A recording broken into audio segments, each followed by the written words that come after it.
I'm going to try. There was the perception that masculinity, right, was an issue, if not in the center of last year's election, certainly one of the key side dishes. And right now, you've got, every woman who does drop off or could see herself, right, in Renee Nicole Good, better than most of us, because after drop off, she went to protect her neighbors.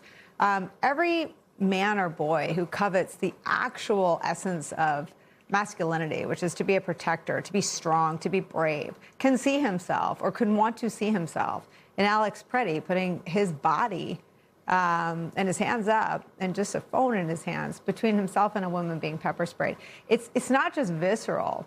It could be any of us. And I think there is a real problem in the attempt, and the Wall Street Journal has a great TikTok of how those folks, the victims of ICE killings, get victimized. That Stephen Miller, it is known, someone in the White House is talking about it because they told the Wall Street Journal that before any of those statements were reviewed or fact-checked, Stephen Miller goes out there and tells the world they were domestic terrorists. Yeah, it's interesting. I do think that a lot of the male support of Trump did turn on this thing that, men are not getting their due, and Trump is going to change that. And I do think that two keys to that particular voting group are their gun rights and, frankly, their ability to protect people they love. So they see this, when Jacob talks about a 2-year-old girl, she was taken with her father. Her father couldn't protect her. And when you think about the 5-year-old, he was off in some holding facility in Texas with his father.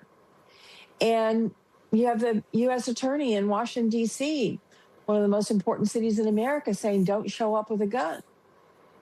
I think a lot of these things, to say nothing of the visuals that Sam's referring to, are sending a signal to a lot of people who supported Trump that maybe this isn't exactly the view of masculinity they were going for.